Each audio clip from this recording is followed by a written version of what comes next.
playing no. Mario's here. I ain't Mario. Nah, he not saving. Oh, my real name is saving Louis. no hoes. Oh, We ain't here to save none. Mario and Luigi. And Luis Bobby G. Luigi, Mario and Luigi. Yeah. What up, man? Mario, what's going You good? on? I'm great. Yo, you man. looking like a R&B singer? No, R&B singer too, but also a famous a black comedian that popped off. Because you ever noticed? Good Crazy. point. I know exactly. Any who you black talking comedian who pops off comes out with leather, everything black and leather. You are so right. Or Eddie Murphy had the red and blue, but No. why is it when you pop off? This has nothing to do with R&B. I'm sorry. Why is it when you pop off as a comedian, leather outfits? It's true. Kevin Hart's on it hard right now. Kevin Hart's on heavy leather outfits. I never noticed that until you said it right now. Yo, look, Chris Rock, Yes. Kevin Hart, Chappelle never did it. Mario, you said I know exactly who you're talking about. Who do you think Nah, you're I talking thought you about? was gonna say something else crazy. Cause What? I be on the planes and the store is every store. They always like, oh, you Chris Rock? What? Are you Chris Rock? I thought you were gonna say that. Nah, really I can say see that? why they would say that though. It's crazy. No, man. Chris Rock doesn't have the waves. He definitely don't. He don't have the waves. No. And he's 30 years older. Oh yeah, that too. Oh yeah, and he's 25 years older than you, roughly. So what's up, man? How you been? Man, I'm great, man. Blessed, man. Just out here working. You know, Got a dope song out. appreciate it. Appreciate That it. song is fire, yo. Appreciate it, man. Shout I out was to watching Polo the Guy. video right before you came, and Yeah. the video is actually pretty amazing. Thank you. Thank Nikki you. looks gorgeous, Absolutely. and We got Nicki back on her rap Absolutely. shit. yes, she did her That's thing. like one of the first records where like she's making her like rap comeback. Like, was that? Because that record been out for a while, like floating around. Well, yeah, we put the record out about a month and a half ago, but you know, it's a conversation record. You know, we just talking. You know, like one of the things I wanted to do with the first single was, you know, throw back to something familiar to people, but at the same time, you know, keep it R&B, keep it fresh, keep it mixture with hip hop. You know, like what I did with my first single, Just a Friend. You know, and just reinvent myself. Every time I come back, I want to I reinvent myself. It's purposely done. Bravo, because Yeah. that song is fire. Shout out to Nicki, man. It is interesting. It is interesting. We just interviewed Sierra, as you could tell when you watch that video, because we're wearing the exact outfit and sitting in the exact position. So she just left, and you guys came out roughly around the same time, the first time, Was it roughly. really? When did Just a Friend drop? 2002. 2002. Yeah, Goodies like 2002, 2003, around the same. Yeah. And your careers have had peaks and valleys, and then Yeah. here you are right now getting another big look with a Nicki Minaj featured great R&B song. Like, you guys both have these very soulful records. Yeah. Which that's because I mean, R&B in the last 5 years, it's comparatively, it's making a great comeback. Absolutely. To where it Yeah. was 4 years ago. Yeah, I think so. I mean, I love where R&B is. I think it's in good hands in terms of content and just creativity. You know, I love what Miguel is doing right now. I think You think Miguel's the number one right now? You think he's I the? think in terms of branding and in terms of you know, his lane, yeah, definitely. His lane's he's got a great his spot. lane- Nobody's gonna do, you know, dress like he dressed. Nobody's gonna do what he does. No He got holy his own shirts for you. style. He's, you know, his shirt is he full. does what he Full. does. Yeah, yo, I gotta be honest with you though. Your shirt ain't got no holes, man. No holes. You see how many holes Yo, you how got? many? No, Yeah, my shirt doesn't we're have talking any about the holes. BET Awards. Nothing. The BET Awards, Miguel came out with a crazy shirt that had Holes. crazy holes. No, it's a in the $500 back. hole Have you shirt. leg dropped in the last month? Huh? In Have the you leg last dropped? month, man, I've been busy, man. I haven't really. Yo, you ain't leg I've dropping been- shit out here, man. You know what I'm saying? Like, get your- it together, man. get your No wrestling holes, tactics. no leg drops. You ain't got shit Yeah. going on. Hey, why are you Crazy. wearing an awesome Star of David necklace? It has a very esoteric background, so you know I'm into symbolism and stuff like that. So you know, if you those who study and know their history understand where it comes from. So you're not doing it just from a straight. You didn't convert to Judaism. No, I'm not a religious person. I'm So it is a spiritual different use of the Star of David. What's traditionally known as the 6-pointed star, the Star of David. Is it 6 or 5? person. It's 6. It's 6. Yeah, you're right. It's 6. Absolutely. I just counted.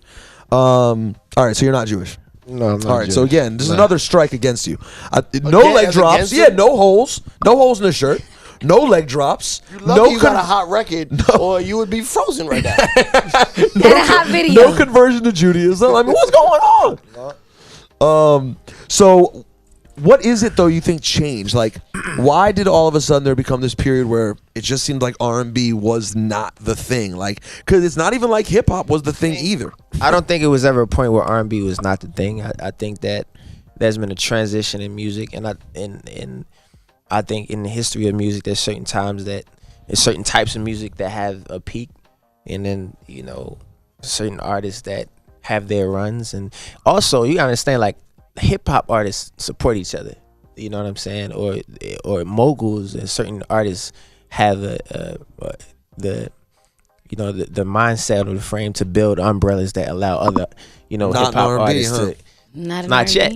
Not yet. Was there, like, a lot of R&B hate. yeah, it's like I mean I I know don't think it's there's a hate R&B thing. beef. I don't think it's a hate thing. I just think that in R&B conceptually, you're put in a box sometimes. So you're only able, in some situations, you're only able to do certain types of music. It doesn't really, the lifestyle and the culture of R&B doesn't really lend itself to much more than just singing about love or That's true. Certain things. Yeah. So people who have lives outside of just relationships. You got these different situations that go on. When you talk about hip hop, it's such a direct thing. You just say exactly what it is, And a what's going hip-hop on in your life. artist could It's a go- lifestyle. Right. A You hip hop know? artist, if he's feeling a certain way, he could go and make a YouTube video freestyling over a known beat. Yeah. He could do that every day. Exactly. You make songs that last, so you can't just go and speak your mind. I mean, I could, but at the on a same time, random it's, day. It doesn't really work. I mean, Yeah, there are it's- moments like like- Trey, for example, has had some things like that were cool. But like for the most part, when R&B does freestyle shit, you're just kind of like, is this what I want from R&B? Like, this isn't what I. Yeah, overall, it's just about what do you want to represent your brand wise. I want you to go to the studio for months and sculpt the perfect records. You know what I'm saying? That's what you perfect expect from record? R&B. Yeah. Yeah, absolutely. But why didn't R. Kelly? There's never been someone like R. Kelly who underneath then had like his artist that he put on. That doesn't really happen. In fact, it's the exact opposite, as you said. Right. The most poppin' R&B due to the last 5 years pre this Frank and Miguel run was Trey.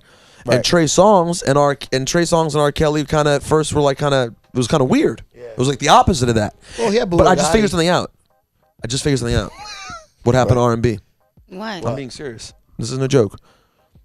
Drake, in a weird way, became R&B, I was gonna say the same thing. and it's not pure R&B, but it Because, like, a lot satisfies the same I mean, space. a lot To of a certain hip-hop- degree, and some R&B, lovers are gonna hate me for this, but traditional R&B is dead to a certain degree. In the sense of mainstream, in the sense of it competing with the music that's out today, because we're just in a different time. You know what I mean? The universe is in a different place. We're in a different place as creative. Like the internet, everything is just evolving, and you have to evolve with it. You know what I'm saying? As an artist, if you want to compete with what's going on right now. So with my album, what I did was, I fused and different types of music to create, what I felt was the next evolution of who I am as a man and as an artist. With the first single, like I said before, giving it the grunge, giving it the vulnerability, but it's still hard, it's still grungy at the same time. You know what I mean? I think what Drake does is ill. You know what I mean? The way that he keeps it vulnerable, but at the same time he speaks from his perspective. I don't think that everything he talks about, is something that he's lived his whole life, but at the same time he understands the perception and the perspective that, and he's a great writer. So it's just really about His melodies are ridiculous. his melodies are crazy too. I mean, I just like you hear a song like The Motion. Granted, I don't really know what the hell he's talking about. He just gets on there and does his thing. Yeah, he's talented, man. Man, Talented. that melody, it'll be in your head the first time you hear it. Yeah, like crazy. it is a real dope. gift He's in dope. that sense. If you had to choose between Frank and Miguel, in terms of you had to listen to one CD. Tomorrow they're like, you can either listen to Frank's music from here on out, or you can listen to Miguel's music. From I'm here on gonna say Frank, because Frank is just more, I feel like he speaks from a more, knowledgeable, conscious, sometimes even esoteric place. If you listen to Oceans and you hear what he's really talking about, if you study and you do your history, he's talking about our ancestors. You know what I mean? Like it's, he speaks about issues that, R&B artists don't normally speak about, and that's what I mean by. So would you call Frank R&B? See, I don't know. Talk close to the mic. I wouldn't call him traditional R&B. No. No, I wouldn't call him. Well, Channel Orange is not a traditional R&B album. That's for sure. It's definitely not. I think that he's a mixture of everything. I feel like he can do R&B, but he chooses to do more conscious records and sometimes just eclectic R&B records. So. How old were you when you got on? I was 15. 15 when Just a Friend came out? Yeah, like when it came out, I was 15. I actually got my deal when I was 14. And who gave you your deal? I was signed by Clive Davis. Directly? Directly. Straight to what was a somewhat new J Records at the time. Yeah, I was at the time he only had Alicia Luther, Carlos Santana, and Busta Rhymes. Busta was there? I'm lying. No, Jimmy not that. Cozier, Olivia. He had a few people. Those were the first two. Yeah. That's crazy. Yeah. And how did he find you? Well, long story short, I was living in, from Baltimore. My first manager saw me at a talent show when I was 10 years old. My grandmother passed when I was 12. We pretty much lost our place, and I ended up living with a friend. Got in some trouble. At the time, I hadn't seen my mom in a minute, and, the home life was just crazy. And I got in some trouble, and they were looking for, my parents. And when we got there, when they finally got in touch with my mom, she was pretty much like, I want you to, move out of Baltimore. So I moved to New Jersey for about 4 years. With who? With my first manager. And he had a great relationship with How did you know the manager? How did you know the manager? No, I said he met me at a talent show. Oh, he met you at the talent show, Yeah. and then she said, just go with him. Yeah, she was like, look, I want you to get out of Baltimore. I can't do anything for you here. I want you to move. So I moved to New Jersey. Jeez. And that's where pretty much, Wow. got my career started. I sung for Clive in his office. When they were at the Marriott Hotel, they hadn't even had the office yet. They were at the Marriott Hotel with one of the suites, and I went up there, met him, sung for him, and he signed me on the spot about a week and a half later. Are you and Clive still cool? I talk to him here and there. I talk to him. He's not hands-on with my career anymore, but he's definitely somebody I respect, and he taught me a lot just about being a mogul, like in terms of the respect for the music and how important, being very hands-on with the music, from an aspect from a executive aspect. Like he's one of the execs I actually respect that knows music. You know what I'm saying? So He's from that era when people cared. Yeah. Did you and Omarion ever have beef over the sound Aria in your name? What the fuck? What? Well, I don't know. He's just, it's like I'm Mario, and here comes Omarion. It's like, yo, let's get our name situation that's right. the first time I ever even That's thought about him in the same guess breath what? as It me. ain't the last, because I'm stirring this pot. Yeah. Omarion, come in here next. We can talk to you about it. Aria. Never even Mario, The thought- Aria did you beef. put out like a special, like something about with your mom? Yeah, I want to love you to death. I was It trying to a- remember. We were talking about it behind the It scenes. was but like it was, a 3-episode special that I did. It started off as a day in the life, and it turned into a documentary. That's But I remember. jerker, I think I saw one, and I was trying to remember, and I was like, Yeah. I remember being like, wow, you really opened up about your mom and addiction, and Yeah. and to be honest with you, me as a fan, it just made me look at you completely different. Yeah. Well, With respect, of course, but it just Yeah. then you start thinking how that influenced your music and what you're going through as an artist at the time. Like, Yeah, it was really brave of It was you. a crazy time because I just I had moved from Jersey, and I actually went back to Baltimore, got my mom a place, and I was staying with her for a minute because I just wanted to help her. You know what I'm saying? And support her and be there for her. And Your mom It was an addict? yes, she was a drug addict for about 26 years. That's a hell of a run. Yeah, and when you from Baltimore, it seems normal.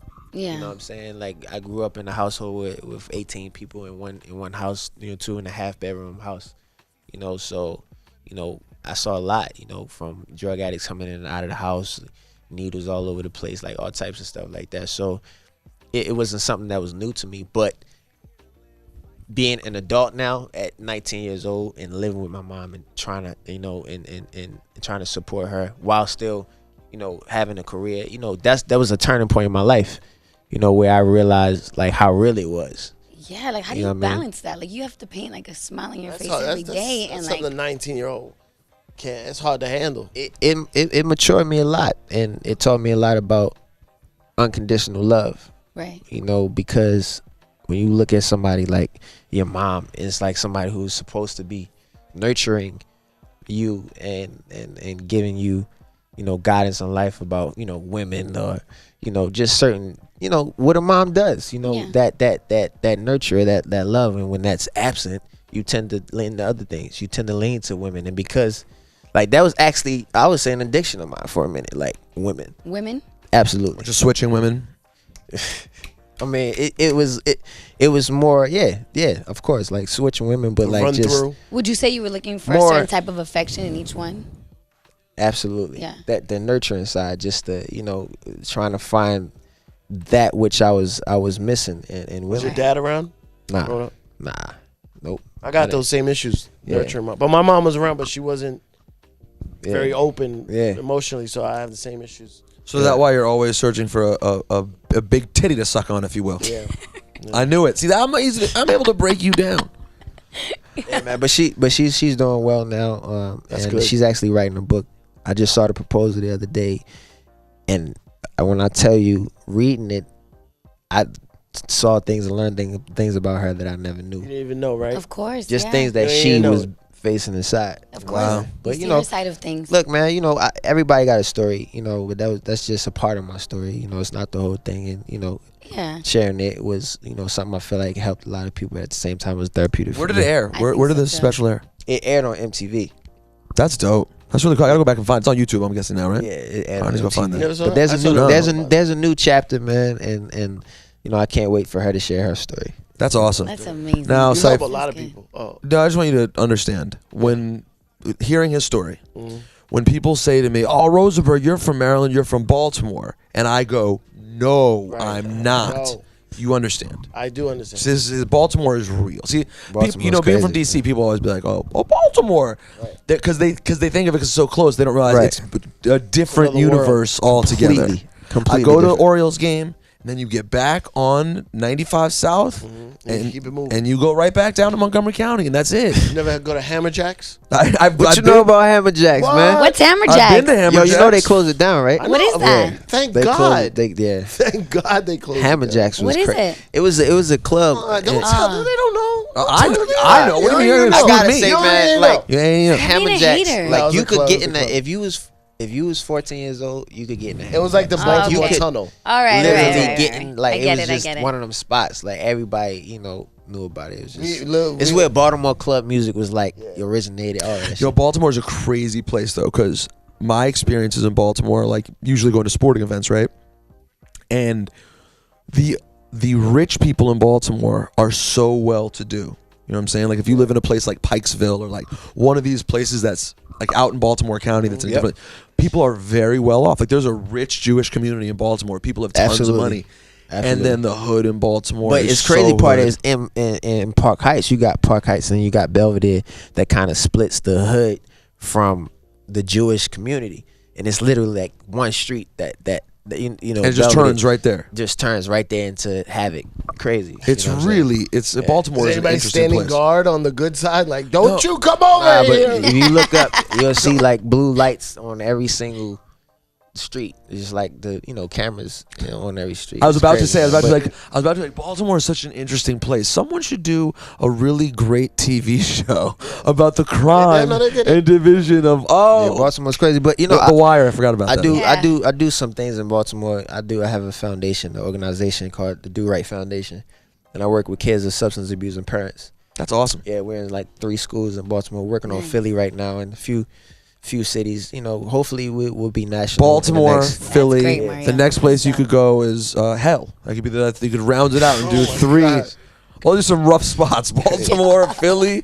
No, I'm making jokes, but it's very commendable, bro. Like you were grabbing onto an issue that is a Nah, it's real. intimidating issue. Nah, you know what? For me, man, honestly, it's really about the youth. You know what I'm saying? Like, you understand, like being an artist from a young age. I started traveling the world when I was 15 years old. Mm-hmm. So your perspective totally changed.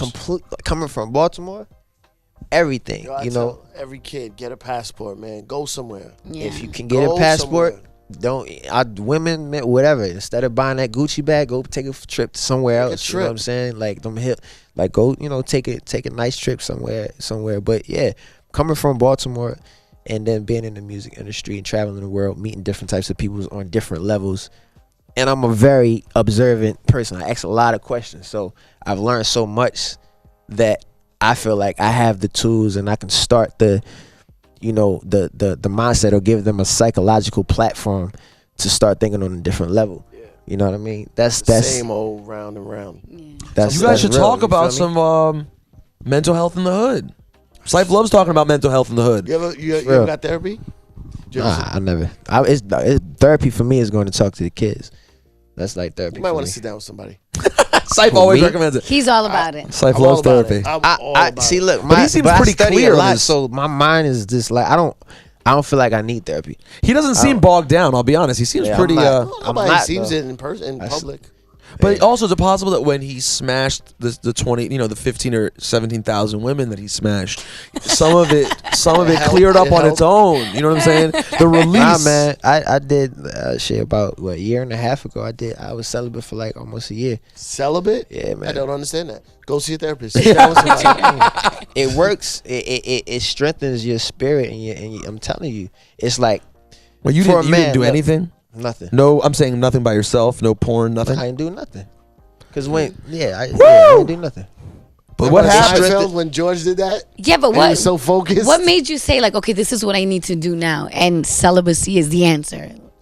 I mean, more than anything, like when you start to really understand, the physical experience that we have as spiritual individuals, you understand that, the spirit is way stronger than the physical. But if you feed your physical more, then that's gonna dominate.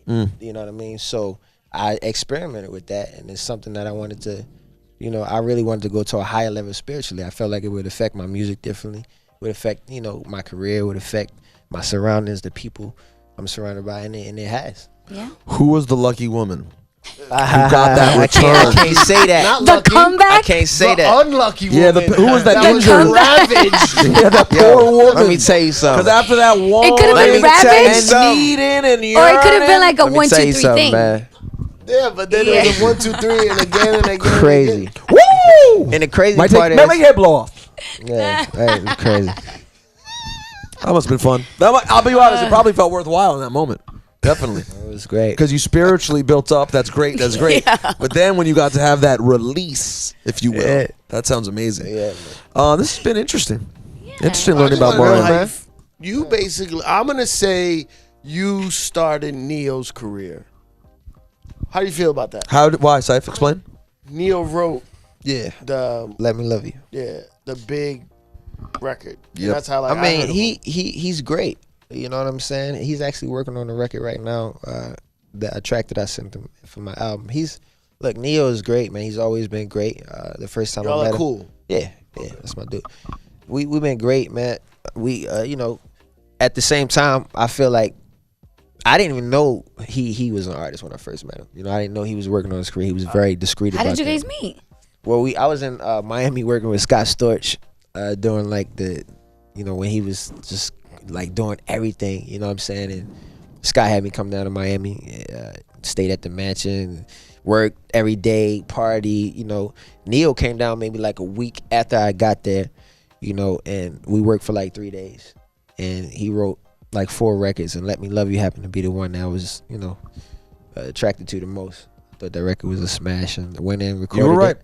You were We're right. out of here, man. Shout out to Neo and Scott Storch, man. So what other surprises, or who else are you working on with your new album? Still working on a few features, but Neo, actually waiting to hear back about this B.O.B. feature. He's supposed to be jumping on another record I got. Wale, hopefully in the next week or so, we'll be doing something Guys, together. get on the record. Let's go. Yeah, get it together. wait. Well, we've been putting it together. I just want everything to feel right. I don't like to just go get somebody because they hot. Like, I really like the record itself to be special, a special record and done in a special Would you ever way. do a record with Mario Cantone? Who? Mario Cantone. I don't even know Who's if that? Syph. I heard Picture Mario the name Cantone, before. please. All right, who is that, I don't know Syph? who that is. Yeah, who is You that? don't know Mario Cantone either? No. So remind us. He was on Sex and the City. He was like the gay guy in Sex and the City. Yeah, no, I don't. Steam Pipe Negative. Alley. You remember Steam Pipe Alley? But he's not a singer, Syph. He's just an actor. He's Italian. I'm sure he can sing. The one who Okay. played No. Stanford Blanche? That guy? No, not him. Is that the Oh. bald guy? Yeah. The other one. The Italian guy with hair. Oh, yes. I know. Yeah, Syph. No, he's an actor. He's That an doesn't make actor. sense. Maybe though, Mario. That makes no sense, Saif. Mario What are you talking Cantone about? and Omarion, and they mend this Ario drama that's been circling them. This Are there any other negativity. Marios? that you Mario could Lemieux, the hockey player. do? Would you ever do a record with Mario? Mario Lopez. Jay-Z says Mario no Lopez. rules to this thing, right? Yeah, new rules. No rules. right. New rules now. New huh? rules. R&B singers do records with hockey players. This just happens now. New rules. I'm out on that note. Yeah, I thank think you. That's good. Look for that. Mario featuring Mario Lemieux coming to a theater near you. Shut up. It's going to be crazy.